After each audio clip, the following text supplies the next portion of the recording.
पहलवानों के धरने में अब मामला केवल दिल्ली पुलिस वर्सेस पहलवान नहीं रहा, बल्कि अब इसमें एक रिटायर्ड आईपीएस की भी एंट्री हो गई है। जी हां, हम बात कर रहे हैं रिटायर्ड आईपीएस अधिकारी डॉक्टर एनसी अस्थाना की, जिनका पूरा नाम है निर्मल चंद्र अस्थाना। दरअसल हुआ यूं कि डॉक्टर एनसी अस्थाना ने दैनिक भास्कर की एक खबर को कोट करते हुए पहलवानों के धरने से संबंधित एक ट्वीट किया, जिसमें उन्होंने लिखा, जरूरत हुई तो गोली भी मारेंगे, मगर तुम्हारे कहने से नहीं। अभी तो सिर्फ कचरे के बोरे की तरह घसीट कर फेंका है। दफा 129 में पुलिस को गोली मारने का अधिकार है। उचित परिस्थितियों में वो हसरत भी पूरी होगी, मगर वह जानने के लिए पढ़ा लिखा होना आवश्यक है। फिर मिलेंगे पोस्टमार्टम की टेबल पर। एक रिटायर्ड आईपीएस अधिकारी की इस भाषा पर कई लोगों ने आपत्ति जताई और उनके इस ट्वीट का भी विरोध किया। लेकिन मामला तब और बढ़ गया जब अस्थाना के ट्वीट का जवाब देने खुद पहलवान बजरंग पुनिया मैदान में कूद पड़े और फिर बजरंग ने ऐसा जवाब दिया कि डॉक्टर अस्थाना देखते रह गए। तो चलिए अब आपको बजरंग का जवाब पढ़कर सुनाते हैं। बजरंग लिखते हैं, ये आईपीएस ऑफिसर हमें गोली मारने की बात कर रहा है। भाई सामने खड़े हैं, बता कहां आना है गोली खाने। कसम है पीठ नहीं दिखाएंगे, सीने पे खाएंगे तेरी गोली। यो ही रह गया अब हमारे साथ करना तो यो भी सही। उम्मीद थी कि बजरंग पुनिया के इस जवाब के बाद ये ट्विटर वॉर शांत हो जाएगा, मगर डॉक्टर अस्थाना की पुरानी आदत है कि वो हर मामले में अपना ज्ञान देने आ जाते हैं।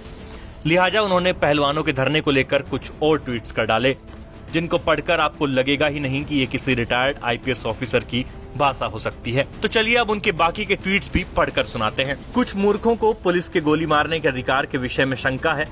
अंग्रेजी पढ़ सकते हो तो अखिलेश प्रसाद के केस में सुप्रीम कोर्ट का फैसला पढ़ लें। जो अनपढ़ नहीं पढ़ सकते हैं उन्हें नेक सलाह है कि इस अधिकार की परीक्षा न लें। बेवजह बीवियां विधवा होंगी और बच्चे अनाथ। औकात में रहें। आज बहुत शुभ मुहूर्त था, बड़े दिनों से गंदगी फैला रखी थी।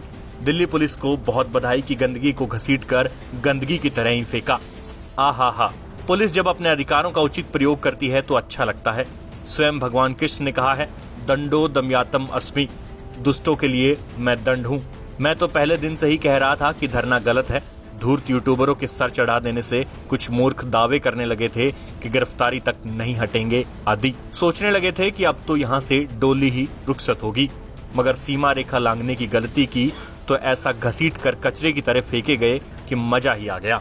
जाहिर है ट्वीट्स पढ़ने के बाद आपको अंदाजा हो गया होगा कि डॉक्टर अस्थाना किस तरह की भाषा का प्रयोग करते हैं। तो चलिए अब पहलवानों को धमकियां देने वाले इस महान रिटायर्ड आईपीएस ऑफिसर के करियर के बारे में जान लेते हैं। डॉक्टर अस्थाना केरल में डीजीपी यानी डायरेक्टर जनरल ऑफ पुलिस रह चुके हैं। इसके अलावा वो बीएसएफ और सीआरपीएफ में भी एडीजी के पद पर तैनात रहे हैं। अपने ट्वीट्स को लेकर अस्थाना काफी चर्चा में रहते हैं, क्योंकि उन्होंने यूपी में योगी सरकार के बुलडोजर एक्शन से लेकर यूपी पुलिस द्वारा उपद्रवियों की बर्बर पिटाई तक हर एक्शन का ट्विटर पर खुलकर समर्थन किया है।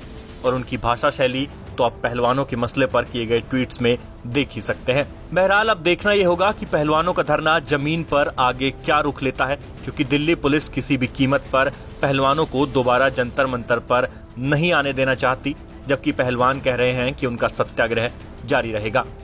ऐसे में पहलवानों के धरने से जुड़ी पल पल की अपडेट्स के लिए देखते रहिए हरियाणा तक।